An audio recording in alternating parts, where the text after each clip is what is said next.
Então, agradeço muito o convite para tentar aqui discutir com vocês, apresentar um pouco do que alguns, não são poucos, pesquisadores estão trabalhando hoje em dia no campo da crítica da economia política a respeito do qual é o sentido do capitalismo contemporâneo, em que momento ele se encontra, como se caracteriza, de onde ele veio, para onde ele vai, um pouco mais de futurologia, mas enfim, tentar entender um pouco mais o momento conjuntural em função da inserção estrutural em que essa economia mundial capitalista já vem há algum tempo se encontrando, e não, justamente esse é o sentido da crítica da economia política, não apenas para entender o sentido de onde nós estamos, mas para podermos identificar o leque de possibilidades, também, por suposto, as limitações, do que nós podemos fazer do ponto de vista da transformação dessa realidade.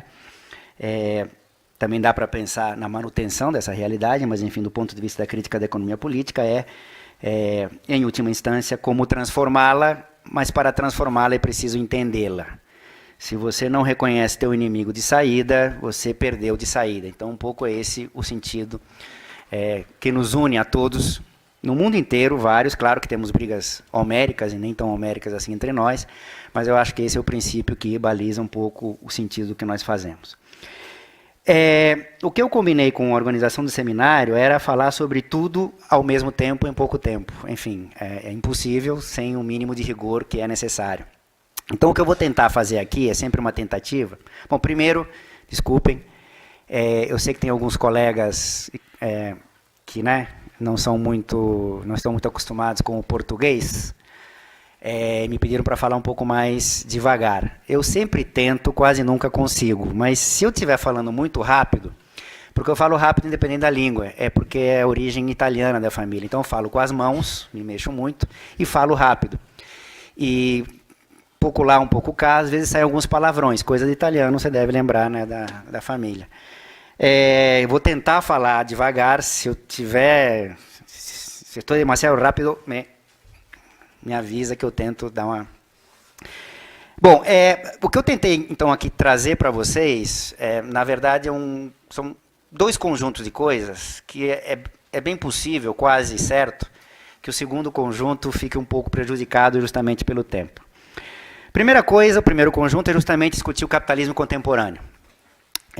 Qual é a lógica, qual é o sentido de valorização do capital, é claro que com particularidades em cada esferas particulares, mas o sentido mais total, se vocês quiserem, do capital em geral, de como ele veio se valorizando até esse momento e o que se abre, estamos nessa encruzilhada hoje em dia, do que pode vir a ser a lógica, o sentido, um novo sentido de valorização do capital daqui para frente. Então, uma lógica mais global, se vocês quiserem, nesse sentido. E um segundo conjunto de coisas, como é que isso impacta a nossa região América Latina. Cada um desses dois conjuntos de temas é um mundo, dá para ficar aqui 60 horas falando sobre o assunto. Eu vou tentar ser sintético o máximo que eu puder. É bem possível que o segundo conjunto fique um pouco prejudicado, mas enfim, vamos tentar dar conta do assunto. Bom, eu vou partir aqui de uma... Não é uma premissa, porque na verdade ela acaba sendo demonstrada ao longo da minha intervenção, mas só para a gente ter um pouco a ideia de onde é que a gente quer chegar com isso. A premissa, a determinação que está aqui neste nível inicial pressuposta, é a de que a resposta específica, concreta, que o capitalismo contemporâneo está buscando dar para sair da crise estrutural na qual ele se encontra nesse momento, 12 anos já, vou falar disso com detalhes daqui a pouco, requer, necessita, é obrigatório, é necessário, não tem alternativa. Ixi, lembrei de uma figura funesta, mas enfim, não tem alternativa é duro, né? Enfim, there is no alternative, não sei se vocês lembram da... O neoconservadorismo, o neofascismo, a nova direita, não vou brigar aqui pelos nomes, eu sei que tem um debate imenso sobre o assunto, mas o que me importa aqui é o que há de fundo nisso. A forma como o capitalismo contemporâneo tem que sair, está tentando sair da sua crise, requer esse tipo de coisa. Requer esse desdobramento no plano ideológico, político, comportamental, e por isso é que nós estamos vivendo o que nós estamos vivendo, não só no Brasil, mas na Argentina, na América Latina, no mundo, é claro, cada lugar, cada espaço, cada região, com a sua especificidade. Mas essa nova onda, esse neoconservadorismo, esse neofascismo é necessário para o capitalismo. Eu quero chegar lá. Bom, Que capitalismo é esse? Onde é que nós nos encontramos? O capitalismo vive já há 12 anos, desde 2007, a crise estoura em 2007, que ela se aprofunda em 2008. Sim, outra advertência que eu devia ter feito no início. Eu vou tentar o máximo que eu puder evitar o economês. Eu sou economista de barba, cabelo e bigode. Economia é uma linguagem que foi construída deliberadamente para não ser entendida. Tá? É deliberado isso, não é por acaso. Então, vou tentar evitar isso. Quando eu não conseguir, vou tentar explicar os termos. Tá? Economia geralmente dá nome complicado para processos mais ou menos simples. Mas o que eu quero tratar aqui é exatamente o contrário. Tem uma palavra que todo mundo usa, portanto simples, para um processo um pouquinho mais complexo. Mas vou chegar lá. Então, eu já pedi desculpas. Bom, essa crise estrutural pela qual passa o capitalismo atualmente, que estoura em 2007... ela só pode ser entendida, como qualquer crise do capitalismo, em função da fase imediatamente que a antecedeu. Ou seja, todas as crises no capitalismo, principalmente as estruturais, elas são decorrências do desenvolvimento das contradições, as de sempre do capitalismo, mas que se manifestam em períodos históricos específicos, da fase imediatamente anterior. Eu não tenho tempo para desdobrar isso, mas, desde um ponto de vista da crítica da economia política, de Marx, tendo como base, embora existam distintas interpretações, o processo cíclico da acumulação de capital no médio e longo prazo requer que toda fase de ruptura, uma crise ou uma retomada, seja consequência, um desdobramento dialético necessário da fase imediatamente anterior. Ou seja, o capitalismo entra em crise porque cresceu antes. E depois vai voltar a crescer porque entrou em crise. Ou seja, a fase de retomada da acumulação de capital é sempre uma decorrência necessária das consequências da crise que o antecedeu. Isso faz com que o movimento cíclico seja necessário, próprio, característico do que é a legalidade do capitalismo. Não tenho tempo de desdobrar isso, mas é porque isso me permite ir para onde eu quero. Que é o seguinte: a crise do capitalismo contemporâneo, que a gente vive atualmente, ela é decorrência necessária de como o capitalismo contemporâneo se construiu a partir da sua grande, ou da sua última, não contando esta, crise estrutural que ocorreu na virada dos anos 60 para os anos 70. Aqui tem um tema também longo, que na literatura se costuma falar de crise dos anos 70, mas ela estoura nos anos 60, porque, enfim... tem a ver também, inclusive, com discurso, com ideologia, não vou entrar nessa seara, mas, enfim. O problema é que, se a gente continuar indo para trás dessa forma, a gente vai chegar nos começos do capitalismo, porque a gente vai entender a grande crise, ou a crise estrutural, dos anos 60 para a virada para os anos 70 do século passado, na forma como se construiu o capitalismo, historicamente, no período imediatamente anterior, o capitalismo segundo pós-guerra. E assim a gente voltaria, né, até o início do capitalismo, que também tem todo um debate da transição, não vou entrar, mas não precisamos ir tão longe. Por que não precisamos ir tão longe? Porque, independente de qual seja a particularidade, a especificidade de uma crise estrutural específica, que tem suas especificidades, as crises no capitalismo ocorrem, não vou entrar aqui no debate sobre a teoria das crises, mas, enfim, elas se manifestam, se explicitam basicamente por uma mesma razão. Por que elas ocorrem? O debate sobre a causalidade é longo, não vou entrar nele aqui. Mas, basicamente, o capitalismo entra em crise porque ocorreu uma superprodução, atenção, de capital. É muito comum a confusão entre conteúdo e forma. É muito comum. E a forma que mais se confunde desse conteúdo, capital, é a forma mercadoria. Não é raro dentro do marxismo, e até mesmo fora dele, interpretar-se as crises do capital por uma superprodução de mercadorias. É claro que, num nível de abstração mais elevado, se tudo no capitalismo mais ou menos, dependendo da coisa, mercantilizado, se as relações sociais são elas mercantilizadas, e, portanto, a mercadoria é a forma mais geral, mais abstrata, no final das contas, tudo acaba sendo mercadoria. Mas, nesse sentido mais abstrato, a gente não chega à determinação concreta. O que eu quero dizer com isso? Que o que se superproduz nas crises é capital, o valor que se valoriza em movimento, em processo, em dinâmica, em rotação, independente ou relativamente independente das formas que ele possa assumir naquele momento específico, que são basicamente 3 formas. Mercadoria, evidentemente, dinheiro, que é uma mercadoria especial, e a produção, o capital na forma produtiva. Ou seja, quando ocorrem crises no capitalismo, se superproduz capital, capital em excesso, que pode assumir distintas formas. Pode se apresentar como uma superprodução de mercadorias e ou como uma superprodução de dinheiro e ou como uma superprodução de capital na esfera produtiva. Pode ser as três juntas, pode ser duas e três, pode ser uma das três. O que não pode ser nenhuma das três. Se não tiver nenhuma das três é porque não teve a crise. Isso é importante porque eu me lembro, já estou falando disso há 12 anos, sobre essa crise específica, que quando a gente começou a falar sobre essas coisas, alguns marxistas mais quadrados, sim, eles ainda existem, mas convencionais, ortodoxos, o termo que vocês quiserem, não, isso não é crise porque é uma crise. No lado financeiro não teve, pelo menos ainda, superprodução de mercadorias. Em Marx, a superprodução é de mercadorias. Não. Em Marx, a superprodução é do conteúdo do capital e já estava lá posta em 2007. Bom, mas por que isso é importante? Porque, notem, isso significa, para dizer num português claro, que tem capital em excesso. É claro que toda vez que a gente fala excesso, falta, mais, menos, bonito, feio, tem que ter uma média, um sarrafo, um padrão de comparação. Se produz capital em excesso em relação a quê? Bom, e aqui eu tenho que recorrer a uma figura de linguagem importante.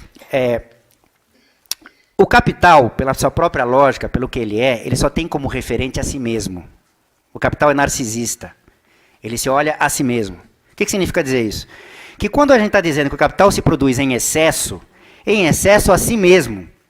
Em última instância, o que eu estou dizendo é que o capital se produz a mais do que ele deveria ter se produzido para que consiga manter a mesma taxa de valorização que ele vinha mantendo até aquele momento. A conclusão disso é que a superprodução de capital tem como contraface da mesma moeda a redução das taxas de valorização, o que, num plano mais concreto, significa a redução das taxas de lucro. Portanto, redução da taxa de lucro, superprodução de capital, são nomes distintos, se vocês quiserem, ou formas distintas de uma mesma coisa, que é o capital na sua crise, que se manifesta necessariamente de tempos em tempos através de um fenômeno cíclico. Em poucos minutos eu estou resumindo aqui uma discussão homérica, eu sei que isso dá pano para manga, se quiserem, depois um debate a gente pode entrar sobre o assunto. Mas por que isso é importante? Porque se é assim, a única forma que o capital tem de sair de qualquer que seja crise estrutural é dar conta desse capital produzido em excesso. E aí, do ponto de vista lógico, tem duas alternativas. A primeira delas, que é, digamos assim, a saída, entre aspas, 100% liberal, deixa o mercado funcionar. Se foi produzido capital em excesso, a própria lógica do movimento do capital que se produz, que se realiza para se reproduzir, para se realizar novamente, vai fazer com que esse capital em excesso seja precificado para baixo. A taxa de lucro cadente vai fazer com que esse capital se desvalorize e, portanto, na lógica liberal, seja corrigido aquele excesso de capital. Sim, há liberais honestos. Esses liberais honestos, não são todos eles, eu sei. Mas dizem, se o mercado funciona para cima, no auge ou no crescimento, tem que funcionar para baixo. Então deixa o mercado corrigir. O que significa dizer que esse capital em excesso vai ter que ser desvalorizado, leia-se, vai ter que quebrar capital. Nota de rodapé. Alguns desses liberais honestos, quando estoura a crise de 2007, 2008, falaram isso, deixa os bancos quebrarem. É assim que funciona. A gente sabe que não funciona bem assim, mas enfim, volto ao assunto daqui a pouco. Mas o meu ponto é o seguinte, então a primeira saída é deixar esse capital em excesso se desvalorizar. A gente sabe, por outras razões, inclusive numa determinação mais concreta, que tem a ver com relações de poder, de Estado, política, que o capital deixar com que ele mesmo se quebre, se desvalorize nos patamares requeridos para essa crise específica, começa, como dizem aí no popular, a dar ruim. Então temos que ver qual é a segunda alternativa que o capital sempre tem para sair da sua crise. Qual é a segunda alternativa? Se tem capital em excesso, que não está encontrando espaços de valorização para continuar mantendo as taxas de valorização, ele precisa ampliar, estender ou intensificar espaços de valorização já existentes ou criar novos espaços de valorização. É claro que sempre existe alternativa, no real concreto, o que acaba acontecendo, um mix entre as duas coisas. Parte daquele capital superproduzido se desvaloriza, a outra parte, que continua em excesso, acaba ou procura, pelo menos, buscar espaços de valorização já existentes expandidos ou novos que procuram ser expandidos. Bom, Isso, como sempre, no capitalismo aconteceu no final dos anos 60 do século passado. Estava sobrando capital. Como é que o capitalismo se reconstrói? Dá para contar essa história para trás, já aconteceu a partir daquele momento. Ou seja, como é que se constitui o capitalismo contemporâneo? Percebam, eu estou querendo identificar o que é o capitalismo contemporâneo para poder saber o porquê ele entra em crise a partir de 2007. Então, qual é o sentido do capitalismo contemporâneo que se constrói historicamente, sempre é, concretamente, a partir dos anos 70 para cá? Aqui tem não vou dizer um número, mas aqui tem várias características, todas elas importantes, sem as quais, ou sem uma delas, não dá para entender o que é o capitalismo contemporâneo, e não é um mero checklist, 1, 2, 3, 4, 5, porque o que importa aqui é a articulação dialética entre esses componentes, mas eu não tenho tempo de trabalhar todos esses componentes. Eu vou enunciar alguns deles aqui rapidamente, só para vocês saberem do que eu estou falando. Não é uma eventualidade histórica que, a partir dos anos 70, tenham ocorrido processos de reestruturação produtiva, com várias manifestações concretas. E aí tem todo um debate sobre os nomes, os termos, caracterizações, toyotismo, Kanban, just-in-time, reengenharia, downsizing, upsizing, enfim. Processos de reestruturação produtiva, todos eles com o intuito de aumentar a taxa de mais-valor ou a taxa de exploração de forma a aumentar a produção do mais-valor, do excedente, que é ainda, nessa instância, na produção, a possibilidade de uma maior valorização. Não é uma necessidade, porque esse valor a mais precisa ser realizado na circulação do capital. Mas, portanto, essas reformas neoliberais que começam a partir dos anos 70, nesse caso específico, via ou buscando uma reestruturação produtiva, não é uma eventualidade histórica que tenham aparecido naquele momento. Faz parte desse pacote do que é o capitalismo contemporâneo. Portanto, não é uma eventualidade de que o liberalismo transfigurado para neoliberalismo, enfim, tem todo um debate sobre isso. Tampouco é uma eventualidade histórica que tenha renascido da cinza, se vocês quiserem, a Fênix. Lembrei do Plano Fênix lá na Argentina, enfim, a partir dos anos 70, o Plano Fênix não é, enfim, não vou entrar nos detalhes. Não é uma eventualidade que é justamente histórica, que é a partir dos anos 70 que volta a estar na pauta da mesa da negociação internacional, processos de abertura comercial, renegociação via GATT, defesa ideológica, política e prática de processos de abertura financeira, liberalização da conta de capital, ou seja, ampliação de mercados do ponto de vista do comércio internacional e do ponto de vista das finanças. Sim, buscava-se novos espaços ou ampliação de espaço de valorização para um capital que havia sido superacumulado. Faz parte do pacote. Não é tampouco uma eventualidade histórica que o processo de, talvez eu tenha tempo de tratar disso ao final, transferência de valor que é produzida na periferia do sistema, nas economias dependentes, mas que é realizada e acumulada nas economias centrais, tenha aumentado distintos mecanismos a partir dos anos 70. É clássico isso. O capitalismo, de um ponto de vista mais da lógica imperialismo-dependência, procura sugar recursos para, a partir do centro, tentar sair da sua crise. Enfim, tem um neoliberalismo dentro disso, política econômica regressiva, política tributária concentradora de renda, sob a lógica falsa, mistificada, de que quando você concentra a renda, sim, eles são honestos, dizem que estão fazendo, isso vai fazer com que aumente a massa de lucros, o capital aumente sua valorização, ele, portanto, invista mais, e ao investir mais, contrate. Aí vem a história a teoria do bolo crescendo para pingar um pouquinho para os de baixo, vai ter contratação, mais emprego, mais renda, etc, etc. Tudo isso está no pacote do capitalismo contemporâneo. Mas eu não vou falar de nada disso agora. Eu sempre faço isso porque, às vezes, me falam, mas você está pegando apenas um aspecto do capitalismo contemporâneo. Não, é que eu não tenho tempo de tratar de todos. Então, não desconsiderem todos esses fatores que fazem parte da constituição do capitalismo contemporâneo, e tem gente que faz esse resgate dessas características muito melhor do que eu. É porque eu quero me centrar em dois desses elementos do capitalismo contemporâneo. Dois porque um explica ou ajuda a explicar o outro.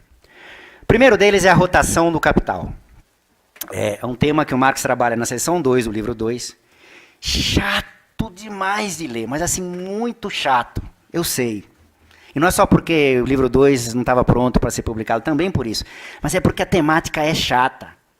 O Marx entra ali na discussão de como é que se dá especificamente em determinados setores a lógica do processo produtivo, porque ele está preocupado com o tempo que demora o capital ali estar no processo produtivo.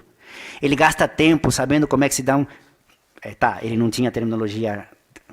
A terminologia que ele usava à época não era essa, mas só para vocês entenderem o que eu estou falando. Como é que se dá essa cadeia, essa rede de distribuição daquilo que foi produzido, ou do contato com os fornecedores das matérias-primas, meios de produção, e como é que se dá o mercado de trabalho, a força de trabalho, de forma a acelerar esse processo de rotação do capital. É chatíssimo de ler, porque ele entra em exemplos, inclusive do século XIX, que foi quando ele viveu, e, portanto, parece um pouco distanciado. Mas, enfim, é chato de ler, mas é crucial. Sem isso, meu ponto de vista, não dá para entender o que é o capitalismo, não dá para entender, portanto, o que é o capitalismo contemporâneo. Qual é a importância da rotação do capital? Ali, especificamente, acho que é no capítulo 16, enfim, mas ele trabalha isso ao longo da sessão inteira, ele descobre uma categoria que para mim é chave, que ele chama de taxa anual de mais-valor, ou de mais-valia, ou de exploração, etc, etc. O que ele descobre ali? Ele descobre o seguinte... que tudo mais constante, desculpe um economês aqui agora, ou seja, todas as condições iguais, produtividade, trabalho, intensidade, jornada, enfim, tudo aquilo igual, mesma taxa de exploração, aquela que a gente conhece lá do livro 1, tal. O simples fato do capital fazer aquilo que ele faz mais rápido, muda a coisa. Por que muda a coisa? Porque se eu pego um determinado período de análise, por exemplo, 1 ano, se o capital fizer o que ele faz, ou seja, sair do D para chegar no D', passando por todas as fases necessárias até chegar no D', se ele fizer isso mais rápido, isso significa que naquele período de análise ele vai fazer aquilo mais vezes. Ou, para dizer nos termos dele, se cai o tempo de rotação do capital, o número de rotações que o capital vai dar, vai girar, vai circular, enfim, no mesmo período de 1 ano vai ser maior, o número de vezes. Para quem não está conseguindo visualizar, imagine que o tempo de rotação seja de 12 meses no começo. Então, em 1 ano, ele vai fazer aquilo uma vez. Vai sair de D, por exemplo, 10, chegar em D', 15, uma vez. Se no ano seguinte ele consegue reduzir o tempo de rotação para 6 meses, brutal a redução do tempo de rotação, isso significa que no próximo ano ele vai fazer a mesma coisa 2 vezes. Eu não estou nem falando de reprodução ampliada para facilitar a visualização. Notem que já daí, já tem um ganho. Por que tem um ganho? Porque significa que no mesmo período de tempo, a produção de mais valor, de excedente, da valorização, e capital é valor que se valoriza, já vai ter duplicado. Mas aí diz o Marx, aí tem um efeito Polishop. Polishop para os não brasileiros, e não é apenas isso. Enfim. Que é o seguinte, notem, no segundo ciclo de rotação, então, reprodução simples, 10 vira 15. Então, se é reprodução simples, depois virou 15, 5 vai para consumo improdutivo, o capitalista vai gastar, vai encher a cara... Não sei onde é que se enche a cara aqui fora da USP, mas enfim, nesses bares aqui em torno. Ele volta ao processo produtivo com 10, mesma composição orgânica, imagine que seja 8 para meio de produção, 2 para força de trabalho, e volta a produzir 15, então vai ter mais 5. Percebam, não é só que ele vai ter 5 por ciclo, e agora 2 ciclos, 5 vezes 2, 10 a massa anual de mais valor produzido. É mais do que isso. Por que é mais do que isso? Porque no segundo ciclo de rotação, eu estou excluindo aqui o capital fixo, porque senão teríamos que calcular mais períodos. O capital não precisa tirar do bolso 10. Não precisa sair do bolso dele. Não precisa um dispêndio adicional de capital de 10. Porque já ocorreu no primeiro ciclo. No primeiro ciclo, estamos supondo que ele tirou da carteira 10, 8 para mês de produção, 2 para força de trabalho, e isso, pela própria lógica de valorização, veio 15. No segundo ciclo, ele não precisa tirar mais 10. Por que não? Porque o próprio primeiro ciclo já fez com que aqueles 10 iniciais virassem 15. 5 ele separa, consumo improdutivo, e 10 ali já estão. O que é que significa? Que do ponto de vista do dispêndio de capital, a taxa de mais-valor que nos importa no período inteiro é o mais-valor total produzido naquele período, vai ser o mais-valor por ciclo vezes o número do ciclo, no meu exemplo deu 5 por ciclo vezes 2 dá 10, sobre a única vez em que o capital tem que tirar do bolso, despender capital para contratar aquela força de trabalho que lhe permitiu produzir o excedente de 5.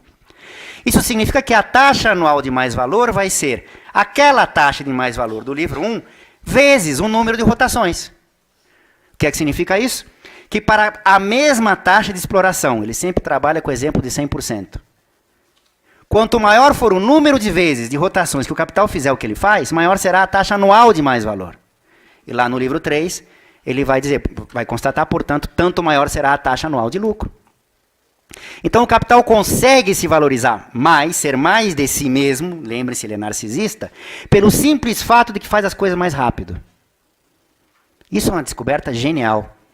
E bom, para entender o capitalismo contemporâneo também é genial, porque a gente percebe essa história de que o tempo passa mais rápido, né? Já estamos em outubro, né? Como é que é aquela propaganda? Vou fazer propaganda de graça aqui. Já é Natal na Líder, né? Pois é, como assim o tempo passa mais rápido? Sim, o tempo passa mais rápido. Sim, eu já fiz esse tipo de intervenção em congresso de biólogos, enfim, bizarrias, né? E me falaram, olha, Marcelo, melhora o teu exemplo, porque tem uma determinação biológica que, de fato, o tempo passa mais rápido, significa que você está ficando mais velho. Aí tá, então, dada essa determinação mais biológica, assim, do ser não social, se vocês quiserem, a gente está ficando mais velho, o tempo passa mais rápido, tem uma determinação social que é importante, o tempo passa mais rápido, porque o capitalismo faz com que o tempo passe mais rápido. O tempo está se encurtando, as coisas estão aceleradas, exige a gente fazer coisas mais rápido. É uma bizarra. Dos anos 70 do século passado para hoje, é uma loucura o que a gente faz, as coisas cada vez mais correndo. O capital exige isso da gente. Com todos os desdobramentos que isso traz, também já discuti isso em congressos de psicólogos, psicanalistas, das famosas doenças contemporâneas, né? Enfim. Bom, então a rotação do capital é crucial. Sempre esteve no capitalismo. Mas é que o capitalismo contemporâneo faz isso como nunca antes na história do capitalismo. Porque aumenta a taxa anual ou periódica, se a gente quiser contar não anualmente, mas por outros períodos, a taxa anual ou periódica de lucro. Bom, então guardem isso. O outro componente do capitalismo contemporâneo que eu queria trazer aqui é o tal do capital fictício. Esse é...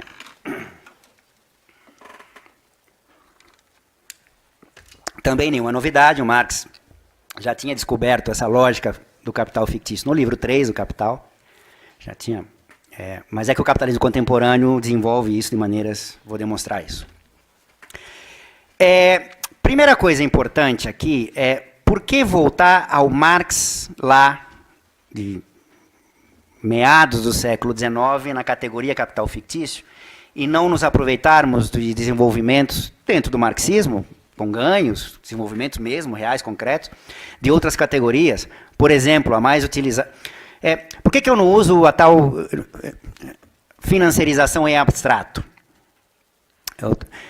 Porque a noção mais tosca de capital financeiro, quando eu digo tosco, eu estou pensando no nível de abstração assim, Sardenberg, Miriam Leitão, tosca mesmo.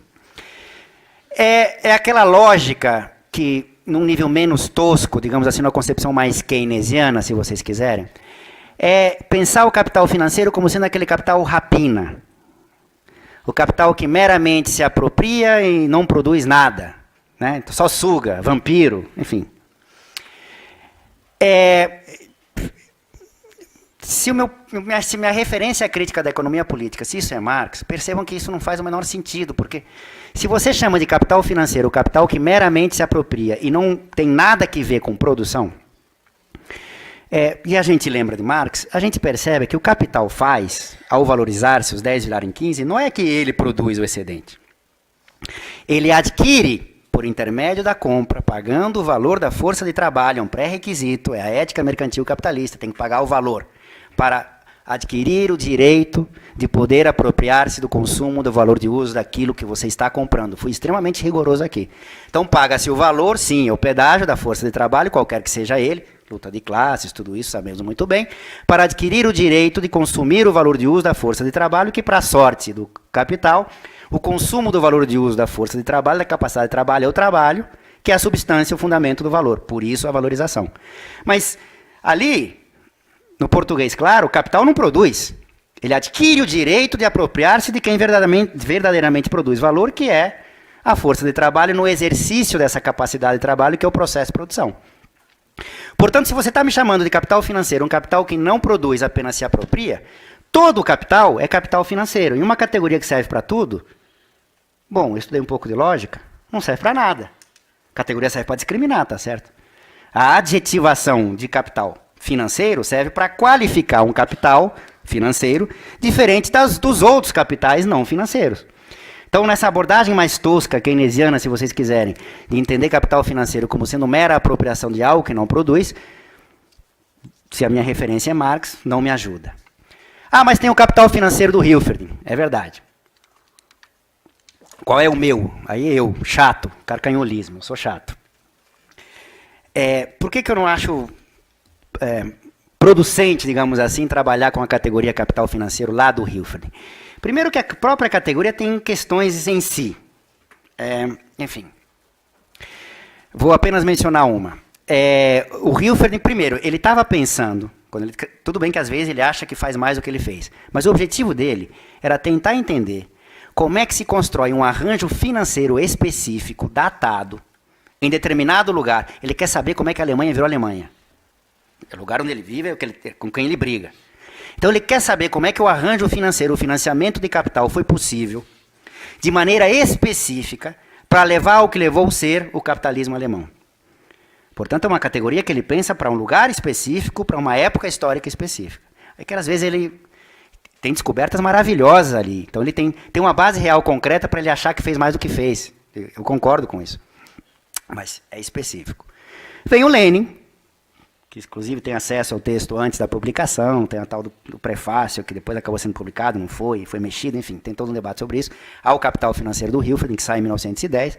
O Lenin interpreta que fala, olha, não, você percebeu algo mais do que você acha que percebeu. Você percebeu qual é a lógica do capitalismo, à época deles, contemporâneo, que eu vou chamar de imperialismo. Tudo bem, tem questões nisso, não vou discutir.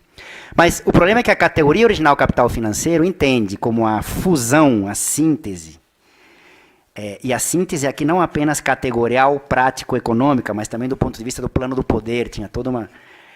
do capital bancário com o capital industrial, sob a dominância, não existia o termo à época, mas enfim, do capital bancário. Qual é o problema? O problema é que o Hilferding entende capital bancário muito próximo, quase colado, com instituição bancária. Capital bancário para o Hilferding é quase banco.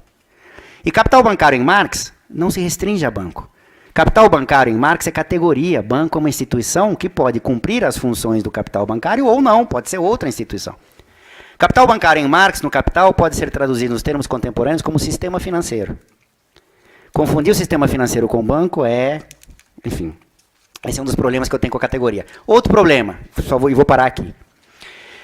No mínimo, tratar o capitalismo de hoje, contemporâneo, com a categoria do Hilferding lá, capital financeiro, no mínimo é algo anacrônico. No mínimo. O capitalismo de hoje, ele é diferente, continua sendo o capitalismo, mas ele é diferente o suficiente daquele capitalismo, do imperialismo clássico, se vocês quiserem, para a gente continuar usando a mesma categoria. Significa não perceber as especificidades de hoje. Alguns mais sagazes, e um esforço louvável, falam, não, mas é que tem a historicidade na historicidade. Então o imperialismo é uma época histórica específica do capitalismo, mas é que dentro do imperialismo você tem fases históricas, uma historicidade dentro da historicidade. Então você teve o imperialismo clássico, o imperialismo do período de guerras, o imperialismo do segundo pós-guerra, e você tem o imperialismo contemporâneo. Então, portanto, eles trabalham, como para entender hoje, com o capitalismo financeiro contemporâneo. Aí brigam pelos nomes, potato, tomato, tomato, para mim tanto faz o nome. Tá? Esses aí são mais sagazes. É melhor, mas eu prefiro o velho e bom capital fictício do Marx. Por quê? O que raios é capital fictício? Tentar explicar rápido. Primeiro, o capital fictício é e não é ao mesmo tempo o capital a juros.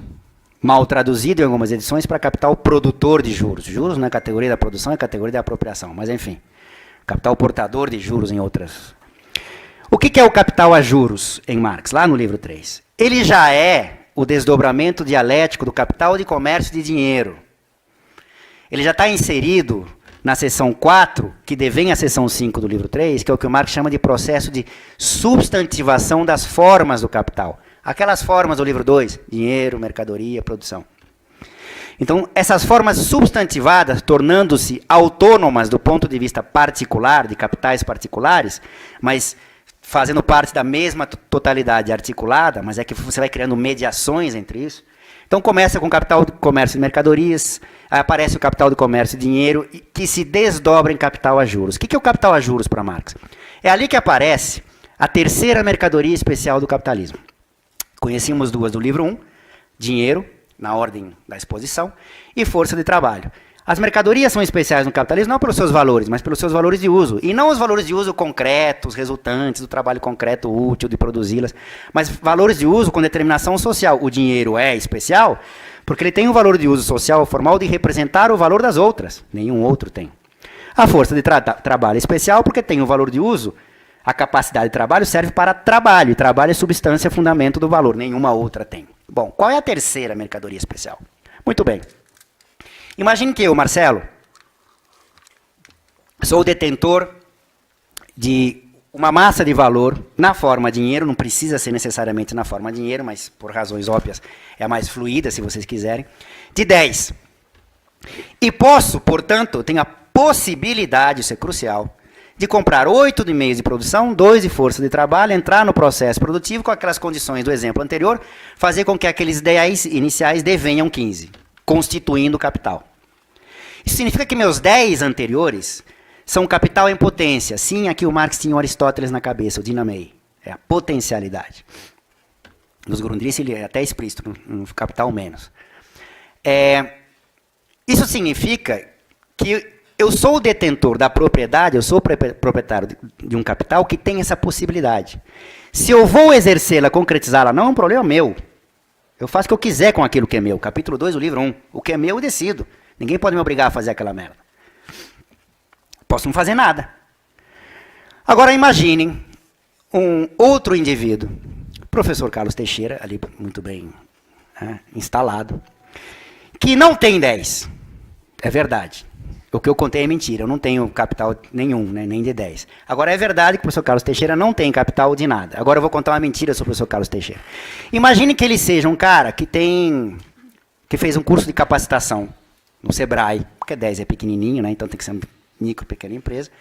E, portanto, ele sabe lidar, ele sabe fazer o negócio. Já fez a pesquisa de mercado, sabe os concorrentes, sabe qual é a tecnologia média, sabe que meio de produção comprar, o capital fixo, qual é o capital de giro, a temporalidade de giro.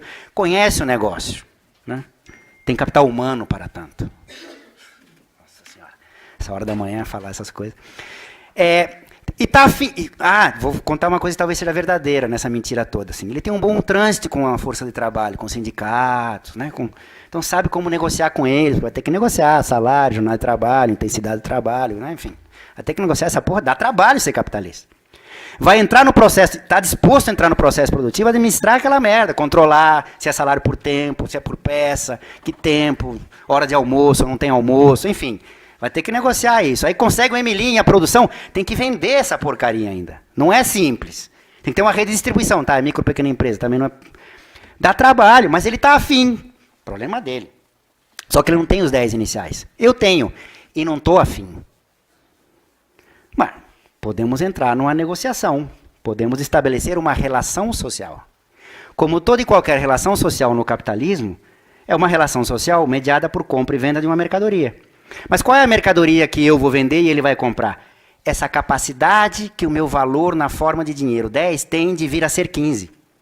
Portanto, a capacidade que um valor tem de se valorizar. Portanto, a capacidade de que aquilo seja capital. Marx vai chamar isso de mercadoria capital. E essa minha transação, eu vou vender para ele a mercadoria capital, ele vai comprar a minha mercadoria capital, envolve um preço. São os juros. A gente vai acordar, ele vai me pagar um determinado patamar de juros em função da taxa de juros que é determinada no mercado, oferta e demanda, como qualquer preço de mercado. E ele vai se comprometer a pagar isso em determinado tempo lá na frente, como um resultado do processo produtivo, sim, de excedente de mais valor, que ele vai fiscalizar, vai gerenciar, vai administrar, vai realizar. Ou seja, ele vai ser o capitalista funcionante e eu vou ser meramente o capitalista proprietário. E nós vamos dividir a mais-valia. Ele vai se apropriar da mais-valia que sobrar na forma de lucro industrial, ganho empresarial, Marx usará vários nomes em distintos momentos, e eu vou me apropriar na forma de juros. Notem, esse é o capital a juros.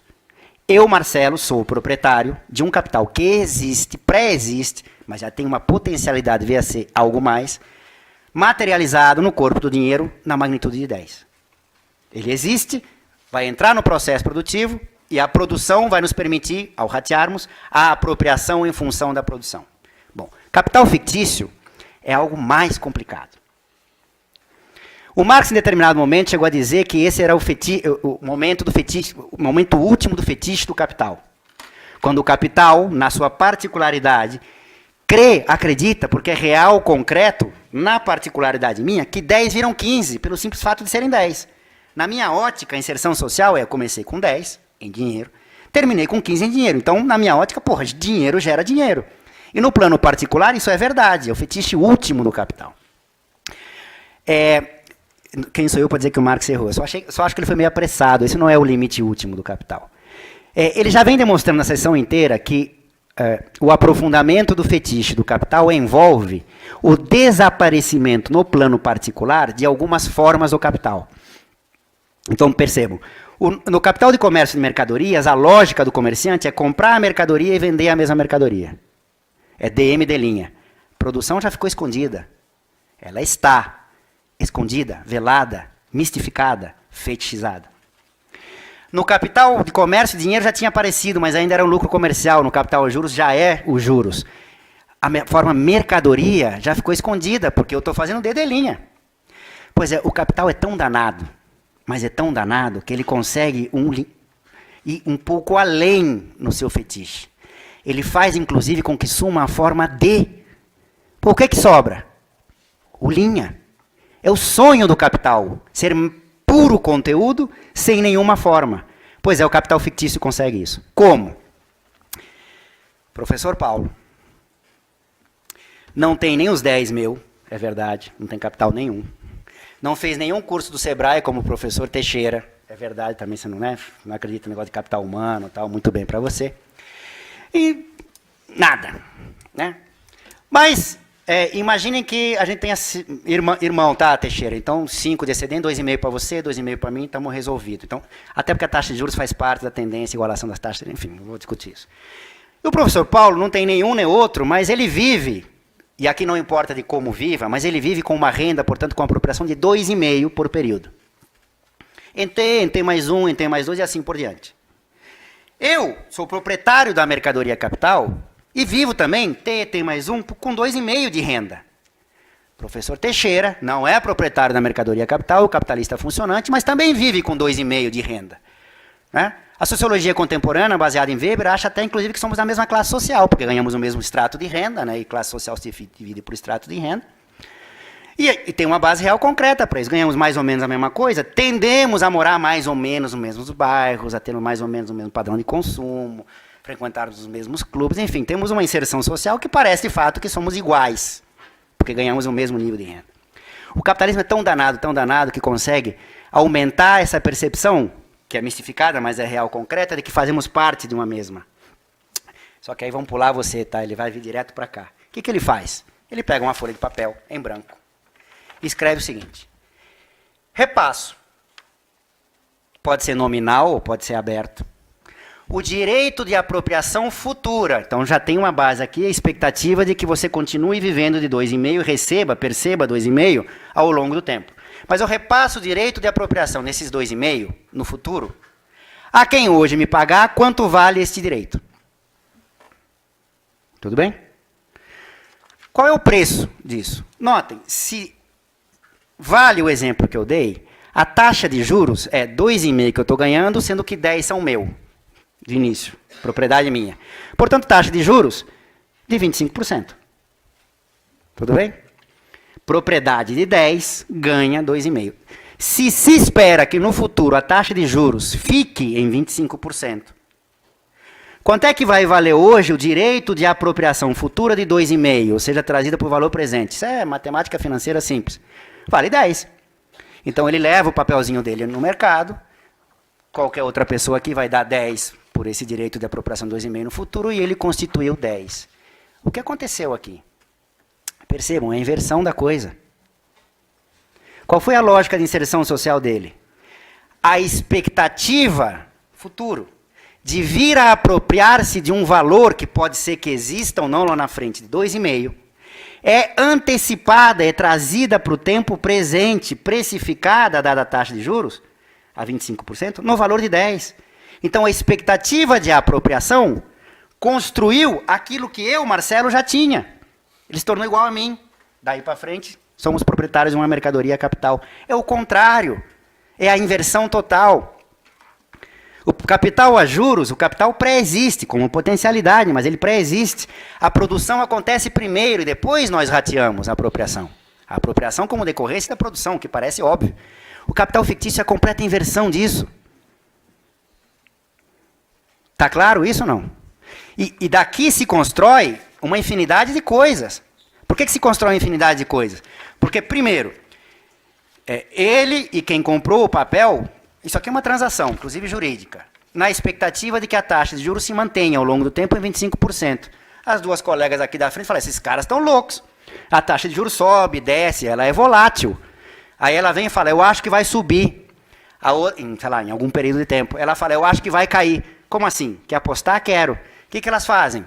Um papelzinho entre elas, uma aposta da taxa de juros no futuro, com base num primeiro papel. Então elas constroem uma outra forma de capital fictício no mercado futuro de juros, sim existe, com base, ou seja, derivado de uma primeira forma de capital fictício, tem um nome no mercado financeiro, chama-se derivativo. As outras duas colegas lá falam, mas eles estabeleceram um contrato, imagina que você, sei lá, pressupondo a taxa de câmbio estável. Mas o contrato original é receber numa moeda, mas a receita dele vai ser em dólar.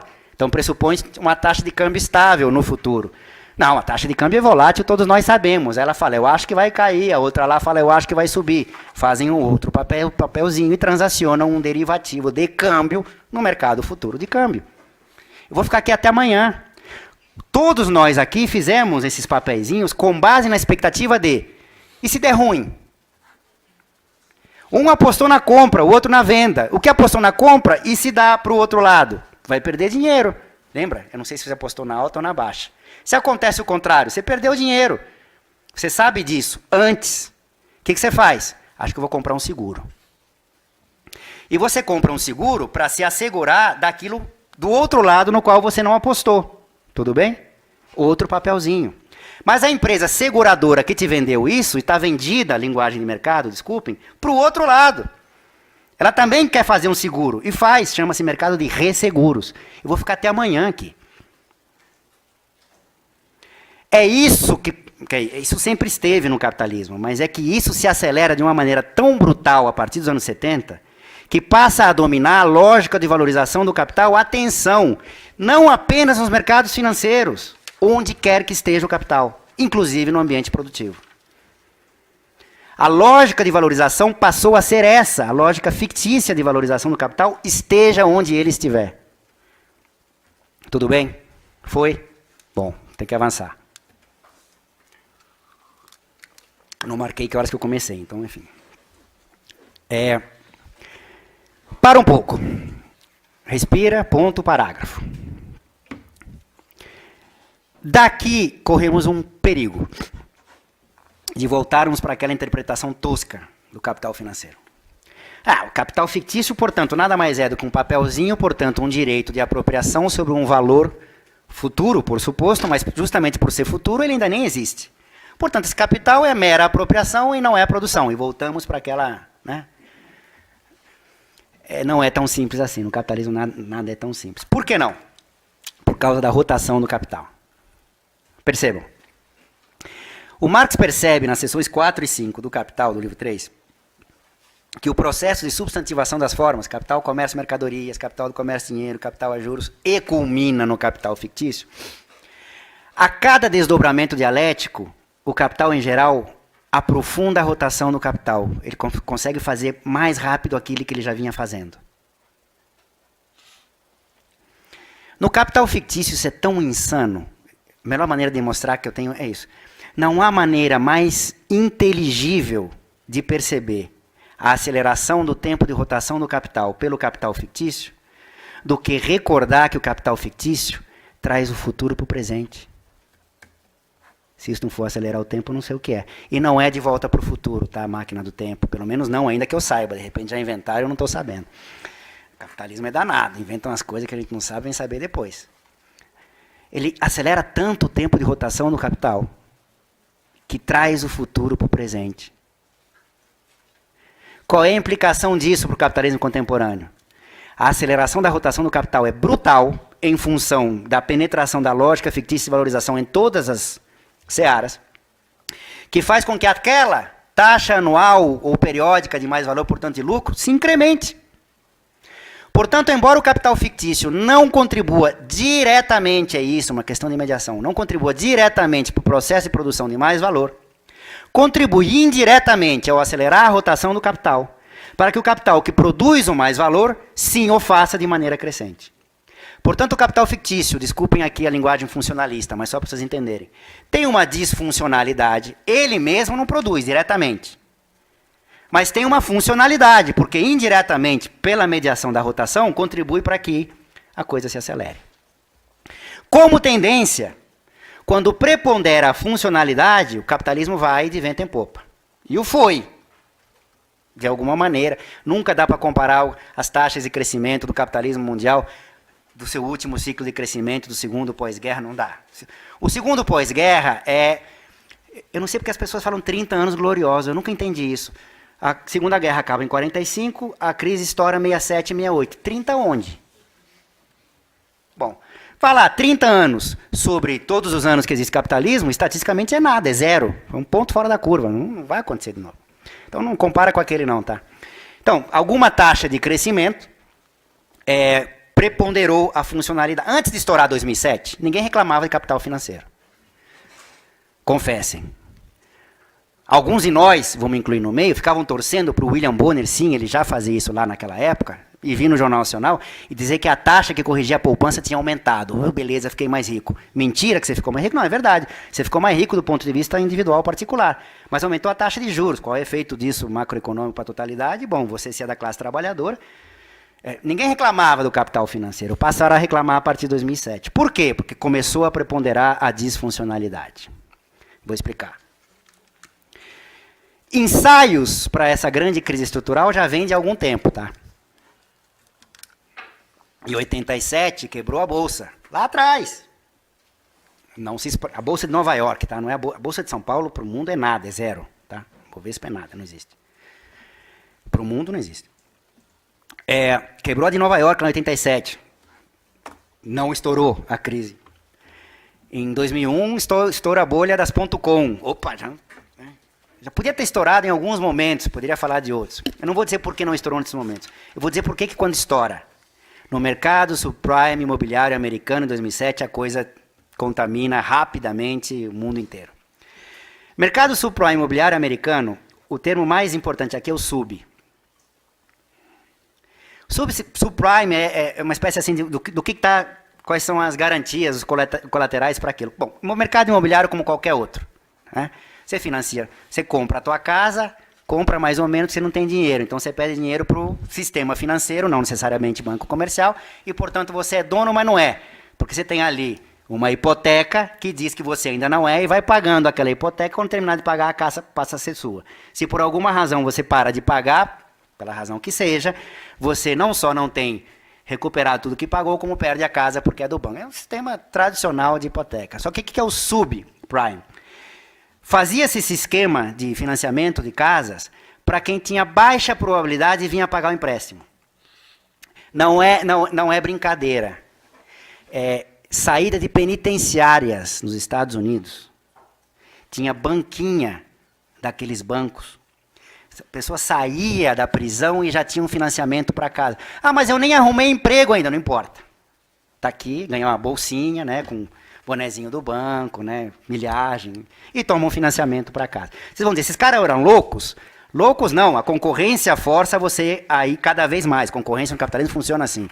Se você não fizesse, outros iam fazer, e ao eles fazerem, ocuparem o mercado, você vai sair do mercado. Então tem que fazer.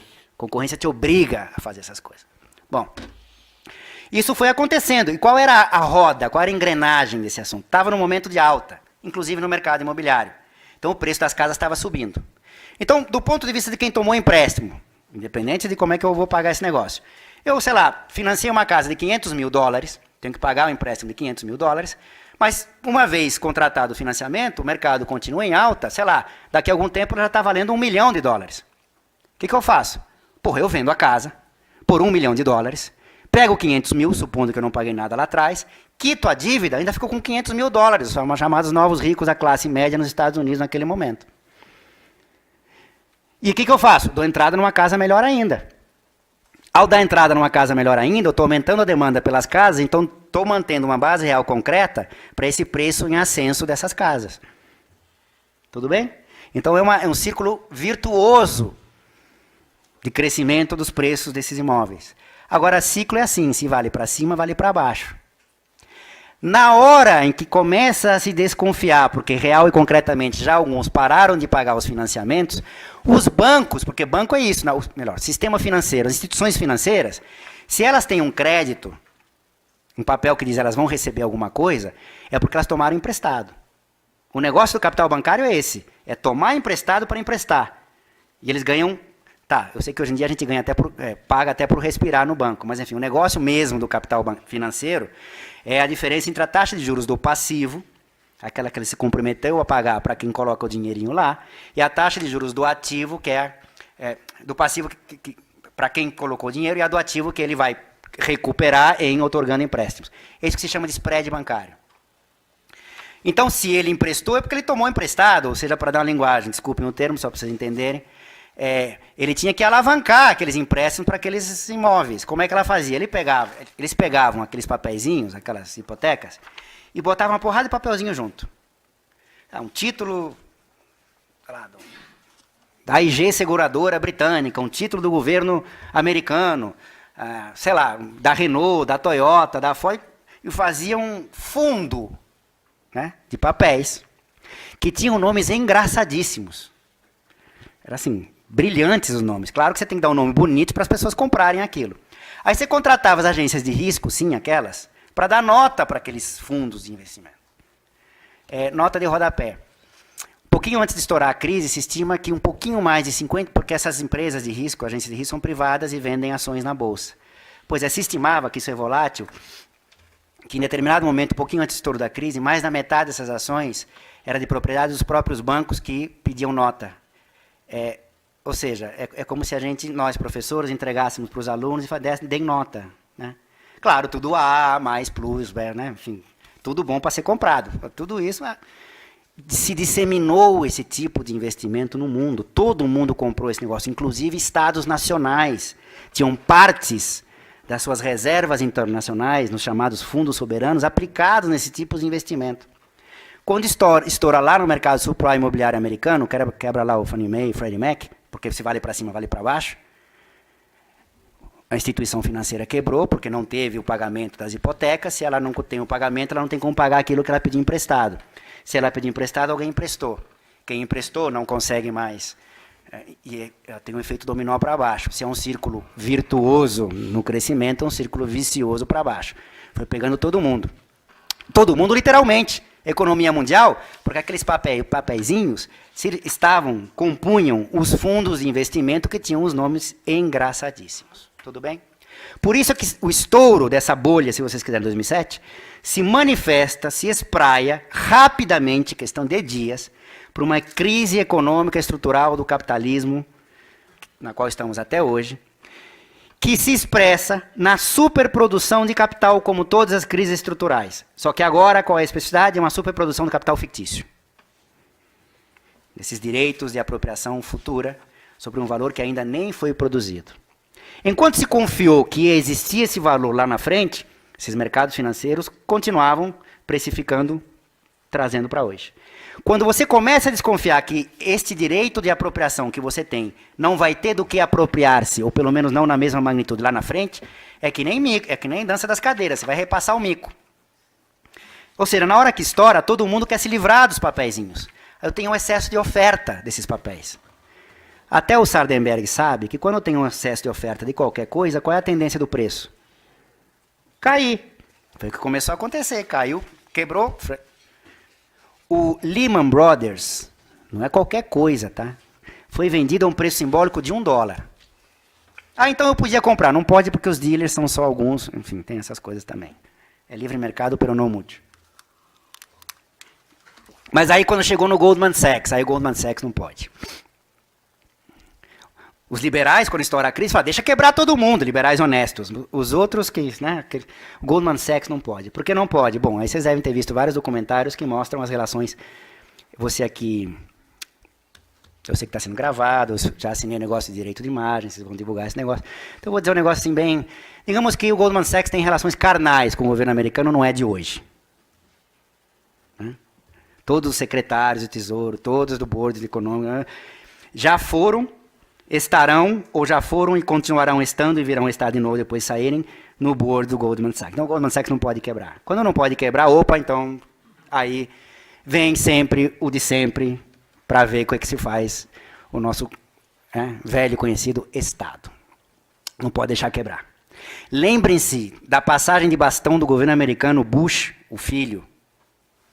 Não vou fazer uma regra de 3, tá? Pai, filho, porque, né? Reinaldo, eu, enfim. Não dá para... Para o Obama, a negociação no Congresso do pacote de ajuda, a coisa lá em 2007 já estava, assim, já era de trilhões de dólares. Já estamos em 12 anos nesse negócio, hein? O que acontece naquele momento? Não pode deixar quebrar. Se não pode deixar quebrar, tem que entrar alguém do outro lado, demanda, comprando, para fazer com que não exista mais esse excesso de oferta, porque senão o preço vai cair. Eu vou ter uma desvalorização no capital fictício, isso vai quebrar a economia mundial. Quebrou, mas eles estancaram. Como é que eles estancaram? Veio o Estado e começou a entrar no mercado comprando esses papéis, demandando os papéis. Sim, com dinheiro. Só que o Estado, como qualquer entidade, é muito específico. Mas ele tem uma estrutura de financiamento que, para destinar maior recursos para a sua atuação no mercado financeiro, comprando esses títulos, ele tem que tirar de outros lugares. Percebam, não é uma eventualidade histórica que o ajuste fiscal, que tinha caído em desgraça, pelo menos do ponto de vista do discurso, tenha voltado com toda a tona. Voltou. É necessário fazer o ajuste fiscal. Por quê? Por isso.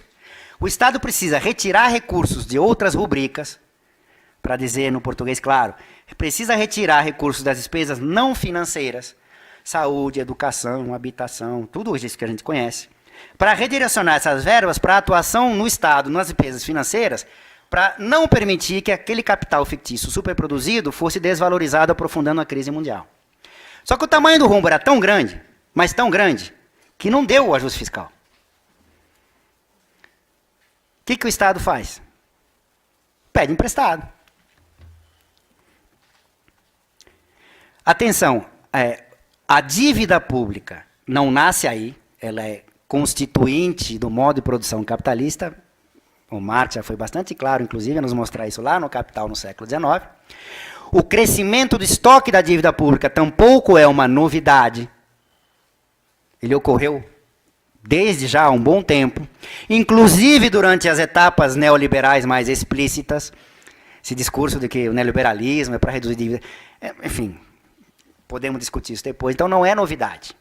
Acontece que a partir daquele momento, 2008, 2009, a dívida pública cresce exponencialmente, porque o Estado emite dívida pública, vai no mercado, vende aqueles papéis, consegue dinheiro para poder atuar na outra ponta, comprando os papéis que estavam tendendo a serem precificados para baixo, enfim. O que é curioso, porque se a gente tira, abstrai, para ser mais rigoroso, essa intermediação do Estado, o que o mercado está fazendo? Está vendendo aqueles ativos podres, capitais fictícios com tendência à baixa, e trocando por dívida pública. É um negócio da China, aliás, da China, dos Estados Unidos, da Europa, o mundo inteiro fez isso. Uns mais, outros menos. Tudo bem? Isso significa que o estoque da dívida pública vai crescendo, né, bastante. Quando chega 2010, 2011, e vai estourar na zona do euro por razões específicas de como se constrói, de qual é a dinâmica, qual é a lógica da zona do euro, não tenho tempo de tratar. Mas estoura a segunda fase, atenção, da mesma crise, não é uma nova crise, como alguns querem nos vender. Via estouro das dívidas soberanas. Claro, estoura primeiro em Grécia, os famosos PIGs, né? Portugal, Itália, Grécia, enfim, a Espanha. Mas chegou na França, a Alemanha ficou em xeque. Aliás, nota de rodapé, a Grécia só não sai da zona do euro porque a Alemanha não deixa. Se a Grécia sai da zona do euro, os títulos gregos se desvalorizam brutalmente e esses títulos estavam de posse de bancos alemães. Ia quebrar a Alemanha. Então, a Grécia só não sai da zona do euro porque a Alemanha não quis. Mas fecha a nota de rodapé. A segunda fase da crise se apresenta, ganha uma nova forma, via estouro das dívidas públicas, especificamente estoura na região do euro, mas acontece em vários lugares. Explosão da dívida pública. Bom. Mais ajuste fiscal, mais conhecemos essa história toda. Onde é que nós estamos hoje? De lá para cá. Nós estamos na berlinda do estouro da terceira fase da crise, da mesma. Por quê? Primeiro, o estoque da dívida pública só cresceu de lá para cá. Então, aspas, não se resolveu a segunda fase da crise. Segundo e mais importante, qual é a mensagem que se dá para o mercado? Para a inserção social daqueles que compram e vendem títulos ou capital fictício. Toca o barco. Por mais arriscado que seja o negócio, por maior que seja o risco daquilo que você está esperando que venha a ser não ocorra, no limite último, o Estado vem e te dá uma mão. Toca o barco. Tem problemas em metodologia, de como se mede. Não tenho tempo de trabalhar isso aqui, mas estima-se que de 2007, quando estoura a crise lá no Fannie Mae, Freddie Mac, até hoje, 12 anos depois, pelo menos, o estoque de capital fictício no mundo, pelo menos quintuplicou. Tem divergência, tem toda uma, como é que se mede, não é simples, tem erros, tem subestimações, superestimações, tem várias coisas aqui. Mas de lá para cá, a economia mundial ficou mais ou menos estagnada. O que é que significa isso? Que a produção de valor mais valor ficou mais ou menos estagnada e só cresceu a massa de direitos de apropriação sobre um valor que ficou estagnado. Vai dar ruim. Não é? Então pode ser que a gente...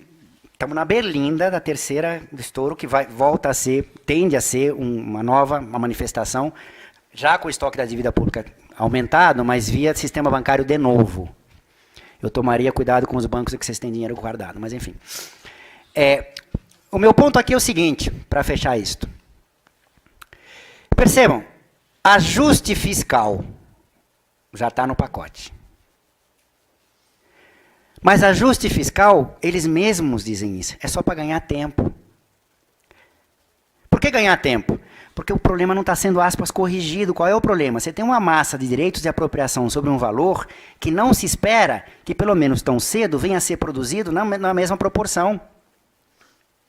Então, ou de novo o mercado vai precificar para baixo, novo estouro, ou é preciso aumentar a produção de valor. Por isso essa tara para voltar a aumentar o crescimento. Numa linguagem de crítica da economia política, como é que se faz isso? É preciso aumentar a exploração do trabalho. É por isso que no pacote do capitalismo contemporâneo é necessário, além do ajuste fiscal, toda uma nova onda, e perpetuamente, de reformas. Trabalhista, previdenciária. Não é à toa. Não é porque eles estão de sacanagem com a gente. Quer dizer, até podem estar, mas há uma base real concreta em função de como o capitalismo está tentando sair da sua crise, que exige um aumento brutal da taxa de exploração, que, portanto, exige essa lógica perversa do neoliberalismo, sem nenhuma maquiagem, sem nenhum perfume, de aprofundamento do ajuste fiscal e de reformas, não é qualquer uma, né? Reforma previdenciária, trabalhista, perpetuamente. É que nem reforma do Maracanã, cada 6 meses tem uma. Essa piada lá no Rio, né? Enfim. Tudo bem? E isso, claramente, tem efeitos sociais, políticos e sociais. Porque implica em aprofundamento do desemprego, ou do emprego informal, da pobreza, da miséria. E as pessoas que passam fome, em algum momento, passam a reclamar disso. Percebam, eu estou justamente aqui demonstrando que o neoconservadorismo, o neofascismo, o embrutecimento, a brutalidade que a gente vive nos dias de hoje, é uma necessidade do capitalismo contemporâneo, ou, para ser mais rigoroso, da forma como o capitalismo contemporâneo vai tentar sair da sua crise. Primeiro, não sei se vai conseguir.